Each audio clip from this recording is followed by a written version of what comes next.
So what is up mga kakosa? Welcome dito sa akin channel, MCOS Motovlog.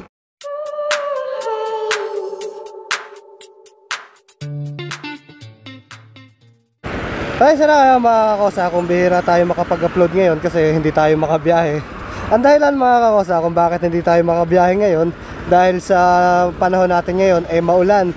Saka ang isa pa sa problema ko talaga mga kakosa, itong aking gulong. Dahil sa manipis na siya at lagi na akong nabubutasan ng gulong. Tsaka kapag ka nag-rides ako tapos malakas yung ulan mga kakosa, pag nag-brake ako dumudulas na siya eh. Hindi na ako makakapit. Yun ang problema ko na kailangan kong latasin ngayon. Kaya naman ngayong araw mga kakosa, pupunta tayo sa may Los Baños para magpapalit tayo ng gulong. Alright. At yung ipapalit ko na gulong mga kakosa yung big tire. Alright.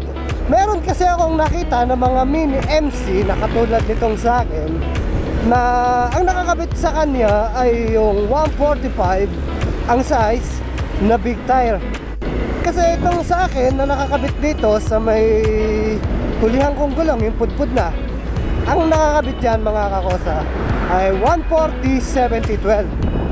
Gusto ko sanang mag 150/70/12. Ang problema ko lang baka sumabit na yung kadena dun sa gulong na ipapalit ko. Katulad nga nung sinabi ko mga kakosa na nakakita ko ng merong nakakabit na pang multicab, hindi naman siya sumasabit sa may kadena. Kaya yun ang ipapalit natin mga kakosa. Saka isa pang problema mga kakosa, yung pamalit natin na gulong na para sa motor talaga na D12 na para dito medyo mahal. Alright. Kasi itong nakakabit sa akin, ang brand niya na Shipa. Alright. Sa Shopee naman makaka-order ka pero nasa 1.7. Kulang 1.7, wala pa dun yung shipping. Okay mga kakosa, balikan ko na lang kayo kapag nasa may Los Baños na tayo. Alright. So yun mga kakosa, nandito na nga tayo sa Los Baños sa pagkakapapalitan natin ng gulong. Ito pakita ko sa inyo, ito ang ipapalit natin na gulong dito sa pudpud na gulong na ni Roduca. Ang brand nga pala nito ay Bridgestone, na ang size ay, asan ba size nito? Ito 145/12. Alright. Saka ang kagandahan lang dito mga kakosa, mataas siya. Alright. Kaya naman gusto kong ipalit ito para medyo tumaas nga to si Roduca. Tingnan ang pagkakaano niya ang laki ng diferensya niya. Mataas siya. At kagandahan lang dito ay makapal yung pagkakagulong niya. At least sigurado kapag ito ang ginagamit ko, medyo makakatipid tayo sa gulong nito mga kakosa. Kaya magkano sa inyo itong ganito? 950 mo lang. 950. Ayun, pag nakakabit na yung itong gulong na to at nasubukan ko na effective naman at maganda na hindi naman siya ma-shaky sa kalsada, ito ang price daw niyan ay 950. Alright, kung gusto nyo lang naman. Kasi kanya-kanya naman tayong trip eh, di ba? Kung hindi maganda sa inyo, di huwag kayo magkabit. Para sa akin, medyo maganda ang dating na niya at lalaki pa yung gulong ko sa huli.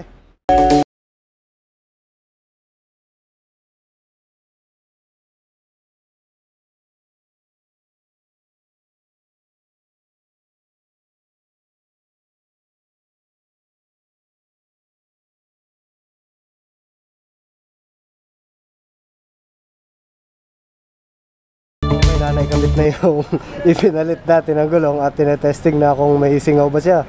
Para sigurado, syempre baka may kabit natin. Pag nakakabit na, saka malaman may singaw. Ano tol, wala naman singaw? Wala naman po. Okay. So yun na nga mga kakosa. At naikabit na nga yung ating gulong na pang multicab. Alright. Ito yung binaklas na gulong. Ito pakita ko sa inyo yung sikreto nito mga kakosa. Ayan isa, dalawa, tatlo, apat na yung ano niya, yung pinagpa-vulcanizean ko. Kaya maganda naman siyang tingnan eh.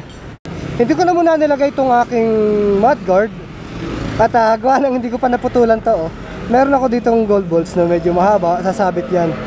Pero okay din naman siya kapag naputulan ko na. May kakabit ko pa naman to. Sagaran nga lang siya pag kinabit ko. Ngayon lang mga kakosa, sigurado pag tumakbo ko, maninibago ako. Kasi iba yung gulong ng pang multicab, flat siya. Alright? Hindi katulad nung sa atin na pang motor talaga na nakaumbok yung gitna. Okay? Hindi naman siya masyadong flat. Okay naman siya. Kaya ang pinili ko yung walang kanto. Kasi yun, malalaro mo pa yun. Pagka yung may kanto, sigurado mararamdaman mo na yung pagkakaiba niyan kapag ka tumatakbo ka na. Saka pakita ko sa inyo yung clearance nung kadena mga kakosa. Ayan o, malaki pa yung clearance niya. Kasi ito yung 145. Kung 150 yung nilagay ko, sigurado sabit na yung kadena niyan. Alright. Okay, ngayon subukan na natin mga kakosa. Oh, tumaas siya. Laki ng tinaas niya ngayon. Hindi katulad dati pag upo ko, bumabagsak na agad. Ngayon, ang taas oh.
Smooth na smooth siya.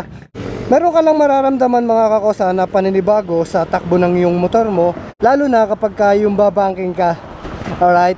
Kasi hindi na siya katulad ng dati na talagang nakaumbok yung gitna. Eh ito, medyo flat siya. Kaya dun mo mararamdaman yung pagbabago sa takbo ng motor mo. Pero sa akin, sa na-experience ko ngayon na gamit kong gulong na to, okay lang sa akin. Kasi hindi naman siya ganung kalaki yung pagbabago sa takbo ng motor natin. Medyo mabigat nga siya at medyo babagal.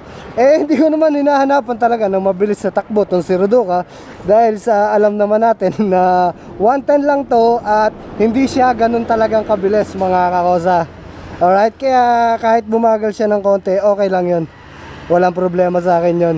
Kaya kung gusto nyo rin magkabit ng ganitong gulong mga kakosa, kung gusto nyo lang naman, ang size ay 145 para yung kadena ay hindi sasabit dito sa may gulong. Kasi kapag 150, baka sumabit na yon. Sayang lang yung bili nyo kapag ka 150 yung binili nyo. Pero para sigurado, 145/12 ang bili nyo kung gusto nyong magkabit ng ganyang gulong. Maganda kasi siyang tingnan mga kakosa. Ayan o, ang laki ng gulong talaga niya sa likod. Bagay na bagay dun sa liit sa harap. Ayan o. Kayo na, lalo sa personal mga kakosa. Dito kasi sa camera, pag titingnan nyo, maliit lang. Pero pag sa personal, makita nyo, ang laking tingnan niya. Yan, no? Tsaka, yung isa pa sa nagustuhan ko, dahil sa kinabit ko nga yung gulong na yan, ay tumaas si Ruduka. Alright? So, yun lang mga kakosa. Dito ko natapusin ang video to. At sana, nagustuhan nyo. Alright? See you next vlog!